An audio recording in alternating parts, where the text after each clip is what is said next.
Mesdames, Messieurs, bonjour, très bon vendredi chez vous. Dans le sommaire de ce 13h au Bénin, 6e rencontre Afrique-Europe des huissiers de justice. La rencontre se déroule au Palais des Congrès de Cotonou. Elle est organisée par la Chambre nationale des huissiers du Bénin avec le concours de l'Union internationale des huissiers de justice, les assises, qui connaissent la participation d'une vingtaine de délégations étrangères, sont assez sur le thème « L'huissier de justice à l'ère de la digitalisation ». Ensuite, le Bénin vend le meilleur de ses attraits économiques et la santé de son marché financier dans le cadre du Forum international des investissements du Bénin. L'initiative de la Fondation Wanou est à sa 5e édition avec cette année, en soutien de taille, la Chambre de commerce et de l'industrie du Bénin. Et puis enfin, les bonnes pratiques en matière de cueillette, de traçabilité et de commercialisation de la mangue. Bien entendu, c'est le thème d'une formation qui se déroule depuis ce jeudi matin à Parakou, au siège de l'Agence territoriale de développement agricole, Pôle 4, une initiative de la Fédération nationale des producteurs de mangue. Bien entendu, avec le soutien du programme d'appui au secteur de développement rural. Mesdames, Messieurs, à nouveau, bonjour. Merci de nous rejoindre dans ce 13h au Bénin. Après Libreville au Gabon, Yaoundé au Cameroun, Lomé au Togo, Dakar au Sénégal et Brazzaville au Congo, les 6e rencontres Afrique-Europe des huissiers de justice s'ouvrent ce jeudi matin au Palais des Congrès de Cotonou. Elles sont organisées par la Chambre nationale des huissiers du Bénin avec le concours de l'Union internationale des huissiers de justice et les assises qui connaissent la participation d'une vingtaine de délégations étrangères sont assez sur le thème l'huissier de justice à l'ère de la digitalisation. Les travaux de cette rencontre qui dureront 2 jours ont été lancés par la ministre du numérique et de la digitalisation représentant son collègue du garde des Sceaux, ministre de la Justice et de la législation. Voici le compte rendu de Ouliatou Sanoussi et des Rompevi. Une vingtaine de délégations étrangères sont présentes à Cotonou pour les 6e rencontres Afrique-Europe des huissiers de justice. Elles sont organisées par la Chambre nationale des huissiers de justice du Bénin avec l'appui de l'Union internationale des huissiers de justice. Cette rencontre constitue, tout comme les précédentes éditions, une occasion de partager des expertises et les meilleures pratiques, ainsi que la possibilité d'établir des relations entre les continents africains et européens en vue de l'harmonisation de la profession d'huissier de justice et des procédures civiles d'exécution sur le plan mondial. Ces rencontres sont donc, après le Congrès, la manifestation la plus importante, je dirais même la plus prestigieuse, organisée sur le continent par l'Union internationale des huissiers de justice. Les 6e rencontres Afrique-Europe des huissiers de justice portent sur le thème « L'huissier de justice à l'ère de la digitalisation ». Un thème d'actualité qui invite à réfléchir sur le rôle et la place de l'huissier de justice dans un monde de plus en plus digitalisé. Cette technologie s'impose aujourd'hui à nous dans toutes nos activités. Comment les huissiers de justice professionnels du droit vont-ils évoluer avec leur temps? Cette nouvelle réalité de la digitalisation n'a-t-elle pas des impacts sur la manière de faire de la procédure? Comment allons-nous exercer notre profession pour ne pas être dépassés par l'évolution technologique? C'est la réponse à ces interrogations que les panélistes vont s'évertuer à nous donner tout au long de nos travaux. Le Bénin est honoré d'accueillir cet événement d'envergure internationale. Tout comme les autres États, le gouvernement béninois a engagé depuis quelques années un vaste chantier de digitalisation de l'administration publique, de dématérialisation des services publics et de transformation numérique de tous les secteurs d'activité. Et le secteur de la justice n'y échappe pas. En effet, de nos jours, il est difficile d'exercer la noble profession que vous avez choisie sans s'ouvrir au numérique. En s'invitant dans votre métier, la digitalisation soulève la problématique de la rédaction des actes, de leur signification et de leur conservation au moyen des technologies numériques. L'exécution des décisions de justice, l'une des attributions que vous avez, n'est pas du reste.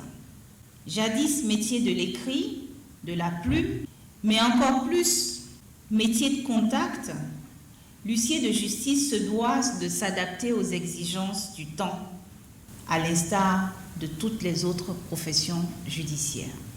Ces concepts. La communication inaugurale de cette 6e rencontre Afrique-Europe des huissiers de justice est animée par le professeur Joseph Djogbenou, ancien ministre de la Justice et actuel président de la Cour constitutionnelle du Bénin. Les travaux scientifiques de ces assises prennent fin ce vendredi. Parlons politique à présent. D'ici 6 mois, les électeurs béninois retourneront aux urnes pour le compte des élections législatives. Si pour l'instant on ne note aucune grande activité des partis politiques sur le terrain, cela ne signifie pas moins qu'ils ne travaillent sur leur stratégie à mettre en place. Au niveau du bloc républicain, on procède par tact avec l'acceptation le mercredi 22 juin du réseau Atindéou Corneille qui rejoint donc le parti du cheval cabré. À Siongbon, Henri Ganti pour le reportage. Depuis le mercredi 22 juin, le réseau AC s'est fondu dans le bloc républicain. À l'occasion, des membres du bureau national du parti ainsi que des députés ont fait le déplacement pour assister à cette adhésion de taille. Son président Corneille Atindéou, convaincu des idéaux du bloc républicain, n'a pas hésité un seul instant à rejoindre le parti. Ce jour est pour nous un grand jour, un jour exceptionnel.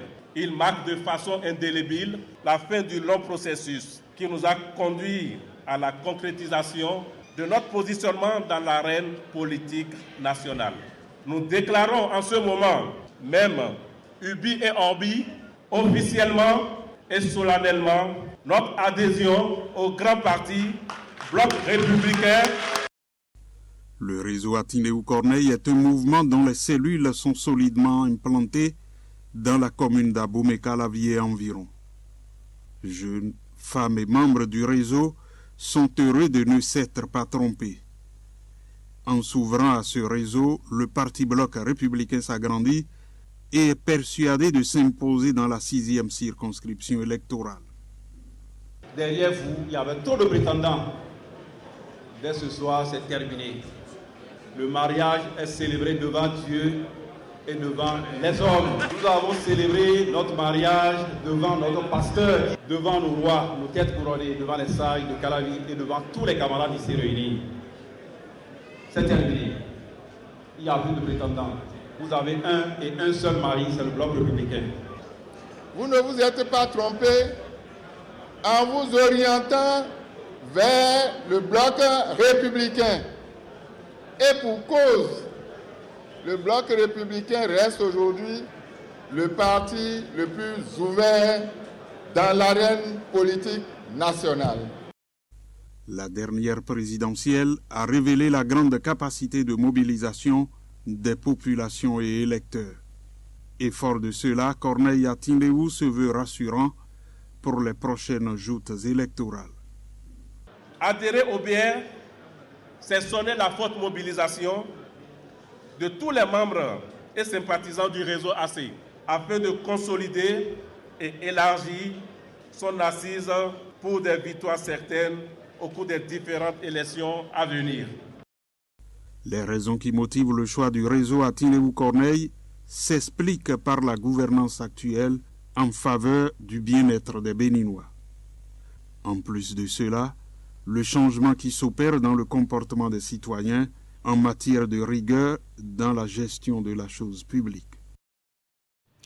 Il sonnait 9h05 ce jeudi 23 juin 2022 lorsque la première vague des pèlerins béninois a décollé de l'aéroport international Cardinal Bernardin Ganti de Cotonou. C'est après une nuit blanche pour le suivi des différentes formalités qu'ils prennent le départ pour la Mecque. L'embarquement à l'aéroport s'est déroulé sous le regard du ministre des Affaires étrangères et de la coopération. Voici le reportage. Très tôt ce jeudi matin, le ministre des Affaires étrangères et de la coopération est arrivé à l'aéroport international Cardinal Bernardin Ganti de Cotonou pour assister lui-même au départ du premier vol des pèlerins béninois pour la Mecque. Sur le tarmac, tout est déjà apprêté, niveau sécurité et autres dispositions pour l'embarquement des fidèles. L'Airbus A330-300 de la compagnie Turkish Airlines est l'aéronef affecté spécialement pour l'occasion. Mais en cette période d'opération Hajj, on est beaucoup plus vigilant. Parce que souvent, c'est le moment pour certains opérateurs véreux de mettre en exploitation des avions qui ne remplissent toujours pas les normes. Donc ce que nous sommes venus faire, c'est évaluer la conformité de cet avion par rapport aux normes de l'OACI. Les pèlerins sont arrivés un peu après 7 heures à la suite des différentes formalités d'embarquement. Voilà. Donc en tout cas, Dieu vous accompagne, que tout se passe bien. Voilà. Merci beaucoup. Merci pour ce que vous faites pour le pays. Visiblement serein et enthousiaste d'accomplir cet acte d'adoration qui représente le 5e pilier de l'islam. Mais avant l'embarquement, il faut encore passer un dernier tour de contrôle pour les mesures de sécurité. Bon, l'organisation, c'était impeccable. Mais bon, seulement que le pèlerin est un peu fatigué avant le démarrage. Oui, on est très fiers de ce qu'on a vu. Parce qu'on nous a tout fait. Et c'est très bon. On remercie le président Talon. L'Arabie Saoudite nous fasse signe. Mais c'est en fait des fins que ça a été fait. Mais malgré qu'il y a eu du retard avant qu'on nous informe, le gouvernement et tous les composants de l'organisation de Hajj ont mis le paquet et l'organisation a été parfaite.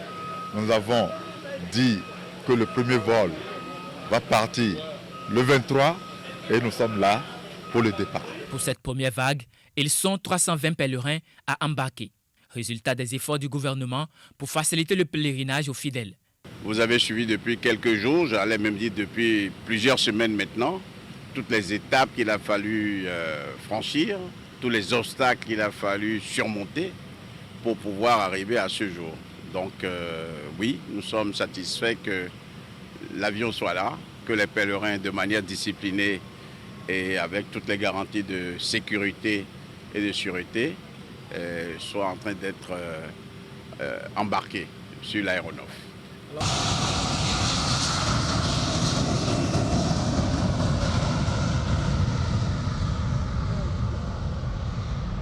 C'est parti pour 8 heures de vol à destination de la Mecque.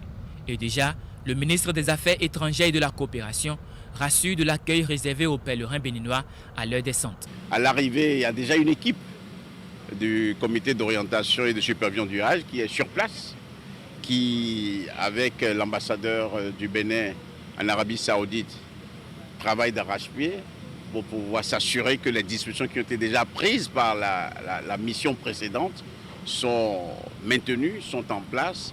Et aujourd'hui, il s'agit de dérouler tout ce qui a été organisé sous la haute autorité du président. Pour le Hajj 2022, ils seront 2083 fidèles béninois à accomplir cet acte d'adoration. Après ce premier vol, 6 autres vagues sont programmées pour l'accomplissement du pèlerinage.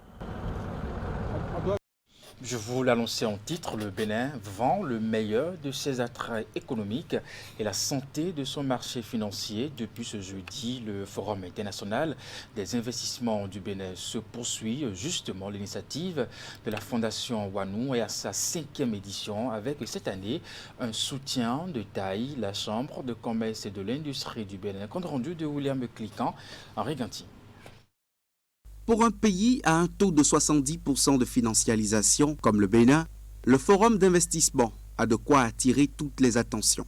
Cette année, c'est la 5e édition de cet espace de valorisation du potentiel économique du Bénin. Le Bénin est en plein essor et le Bénin rayonne. C'est un Bénin nouveau, plus confiant. Un pays désormais plus conscient de la place dans le monde, de sa place dans le monde et déterminé à être une destination de choix à l'investissement mondial. Le taux de croissance économique est encourageant malgré la double crise Covid-19 et la guerre entre la Russie et l'Ukraine. Distingués invités, je ne saurais terminer mes propos sans remercier une fois encore les organisateurs de ce forum et toutes les parties prenantes. Différents responsables de structures privées, pourvoyeurs d'opportunités et institutions financières nationales et sous-régionales se sont succédés au pupitre. Tous les secteurs d'activité sont abordés et chacun propose les opportunités de son domaine. Le ministère des Affaires sociales présente les enjeux du microcrédit à la FIA.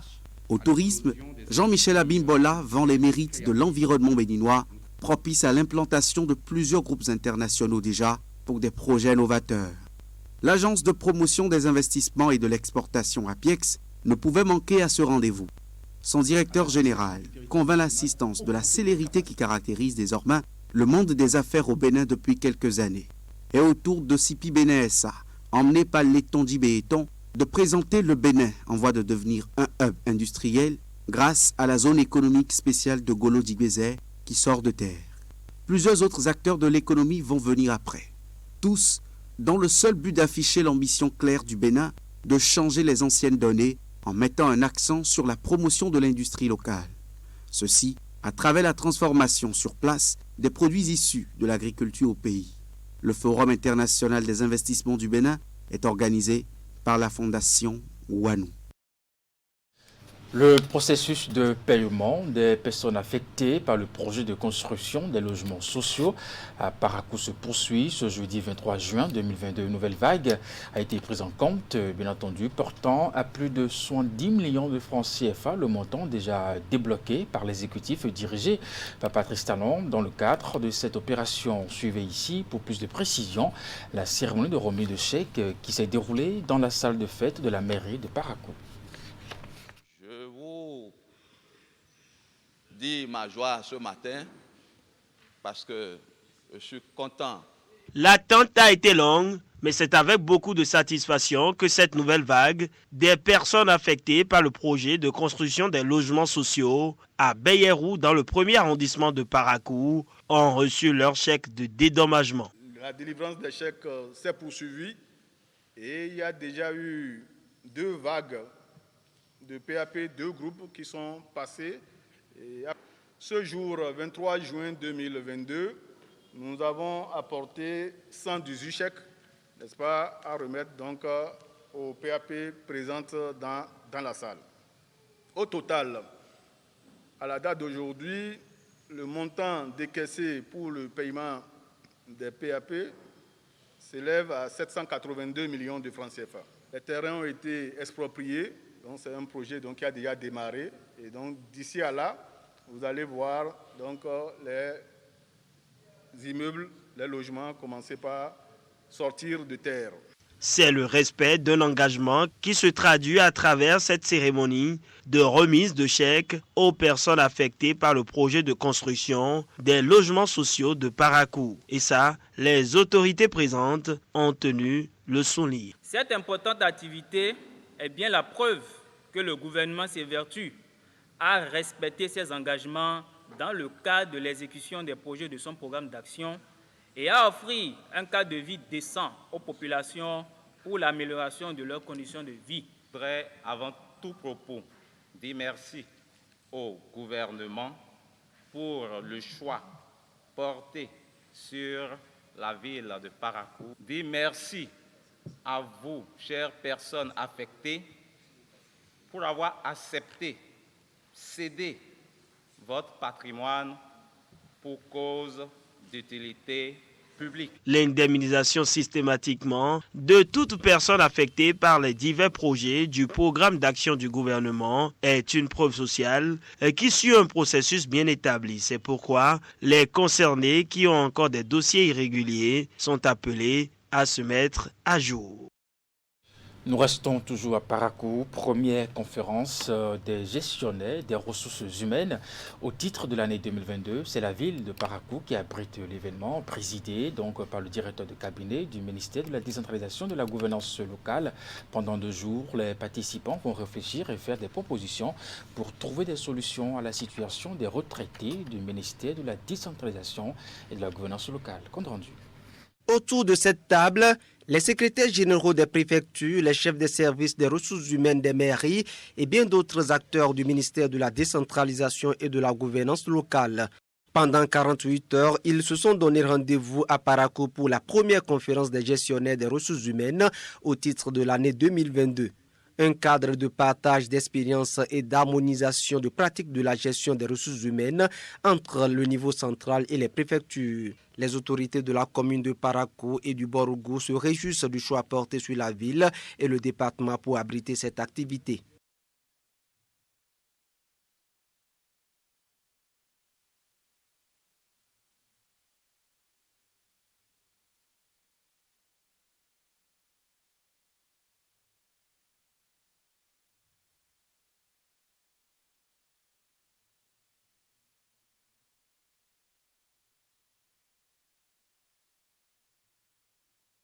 Et bien voilà, toutes nos excuses pour la qualité sonore de ce reportage que vous allez retrouver dans nos prochaines éditions. Les bonnes pratiques en matière de cueillette, de traçabilité et de commercialisation de la mangue, en abrégé, bien entendu, pistage.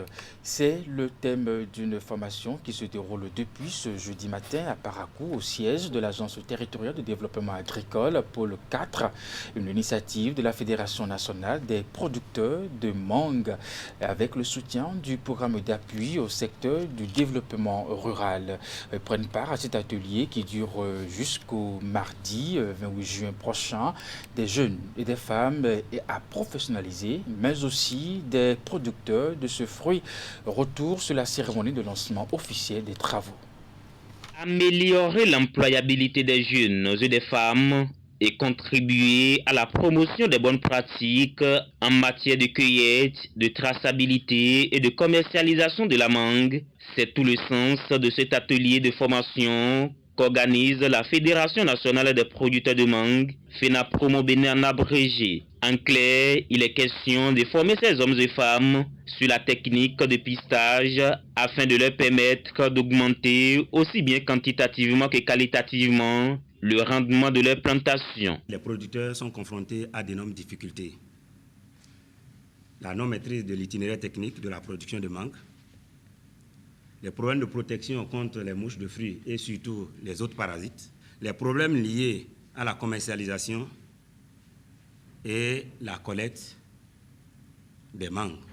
C'est dans cette optique de faire face à cette situation que cette formation est à point nommé. La formation est itinérante et concerne les 27 communes des 4 départements du Nord. Elle dure jusqu'au mardi 28 juin avec à la clé des activités pratiques conduites par 2 experts venus du Burkina Faso. Cette activité que la FENAPROM est en train de mener ce jour est une activité de grande importance pour le PASER parce que si la mayonnaise prend, c'est qu'on va réduire drastiquement les pertes post-récolte. Sur 15 000 tonnes de potentialité de production annuelle de mangue au Bénin, seulement 2 000 sont commercialisées. Le reste pourrit très souvent dans les plantations. Des statistiques qui prouvent encore plus l'importance de cette formation.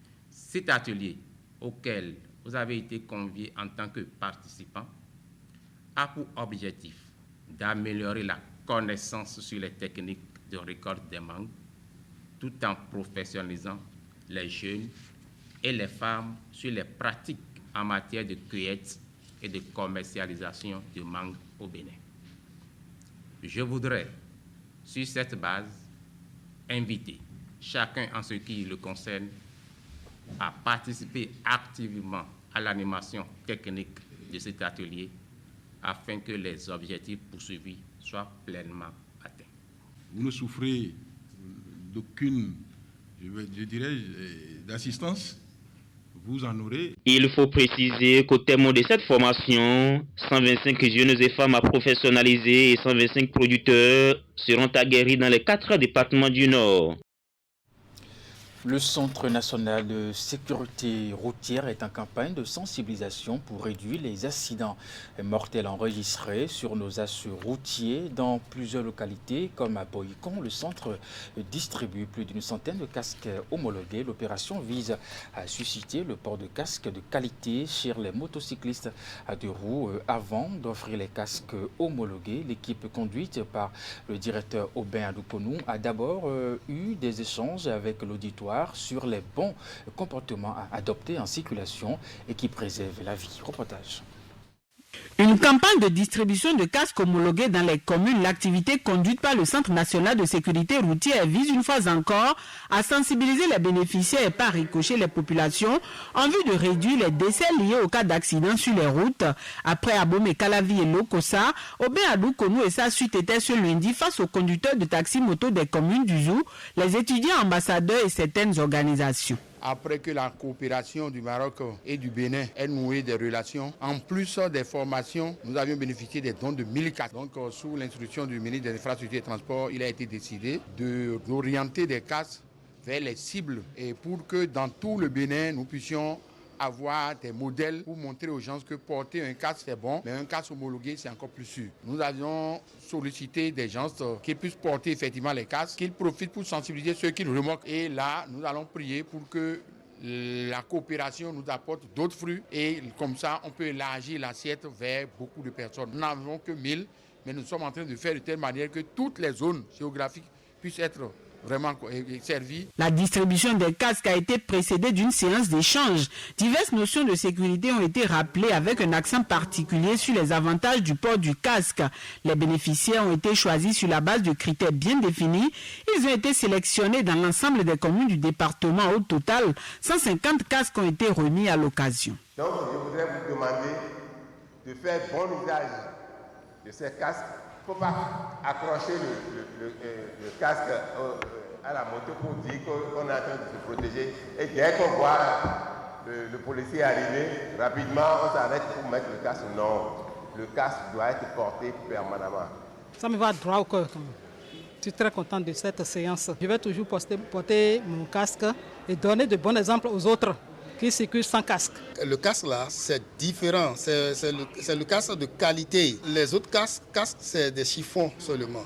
Mais quand j'ai touché à l'intérieur, c'est dur. Quand quelque chose va tomber jusqu'à arriver à ce niveau, mon frère, ce serait, en tout cas, je ne sais que remercier le directeur et surtout ceux qui ont fait ce don. Et aussi, pour acheter le casque, il faut acheter le casque homologué comme ce que nous venons de prendre. Avant de démarrer la moto, il faut être sûr que tu as ta casque sur ta tête. Car on peut changer les pièces de la moto, mais on ne change pas les pièces, surtout la tête de l'homme. La réussite de l'opération dépend de l'usage fait par ces derniers des casques reçus. Tous ont promis de s'appliquer davantage pour le respect des consignes données, car disent-ils, leur vie en dépend. De Boycon, l'équipe du CNSC a mis le cap sur d'autres localités pour la même activité. Un tout nouveau club Lyon dans le cercle des clubs du district, Casson 3 à 4 justement. Il a été porté donc sur les fonds baptismaux par le Lyon Lens Club Cotonou Émeraude. Le nouveau club composé de 15 membres fondateurs entend suivre les pas de leur club parrain afin de faire rayonner le district Casson 3 à 4. Plus de détails dans ce reportage. Lions Club Cotonou Cigogne. Voilà le tout nouveau club qui vient de naître au sein du district K103A4 du Lions Club International. Composé de 15 membres fondateurs, ils prêtent serment et reçoivent les attributs d'appartenance à ce réseau qui œuvre pour le bien-être des populations. En adhérant au Lions Club International, vous rejoignez un réseau pour le bien. Vous mettez en action vos compétences de leader. Vous accédez à un système de soutien global. L'arrivée de la cigogne présage le retour à la vie, à la croyance populaire, attribue donc à l'oiseau le don de porter bonheur à la maison où il fait son nid. Nous voulons contribuer à accroître le bonheur d'être ensemble, le bonheur de servir, le bonheur pour les démunis de jouir de la vie et d'être heureux. C'est un signe pour moi. Je crois que le club Cotonou-La Cigogne sera un de ces clubs spécialisés de qualité pour lesquels nous allons construire le district. Une nouvelle aventure commence ainsi dans la vie de ces adhérents qui entendent œuvrer sans relâche à l'image de leur club parrain Cotonou Émeraude qui célèbre conjointement ses 5 années d'existence. Le président sortant saisit l'occasion de cette cérémonie de remise de charte pour dresser le bilan des activités menées. composition, réalisation et diffusion des clips vidéo pour la lutte contre la toxicomanie et plaidoyer sur les 5 causes mondiales du handicap international. Don de kits et de bourses scolaires aux meilleurs élèves de CEG à Tokokodji, don de sang pour dépistage du diabète et de la cataracte, don de vivres au sein des Afriques et embryons de Segbeya, don de vivres aux personnes âgées de la maison des petites sœurs des pauvres de Dokan et autres. Quant au président entrant, il dévoile déjà son programme d'action au profit des vulnérables. Il s'agit de la création d'un Léo-Club, un projet que nous avons depuis quelques années et par la grâce de Dieu, ce projet aboutira pour le prochain mandat. Nous allons nous investir dans les 5 domaines d'activité pour pouvoir enrayer complètement, en tout cas, tel que nous le pouvons, la misère aux plus démunis. Autant d'actions visant à faire rayonner le district K103A4 du Lions Club International. Le Lions Club Cotonou Émeraude étant le parrain de Cotonou Cigogne, la mise en œuvre de ces activités connaîtra sans doute une parfaite réussite. Mesdames et messieurs, c'est la fin de ce 13h au Bénin. Merci de l'avoir suivi. Le programme se poursuit tout naturellement sur Canal 3 Bénin à 16h. Votre bulletin d'information à 19h30, la grande édition de la soirée. Portez-vous bien. Bon week-end à vous.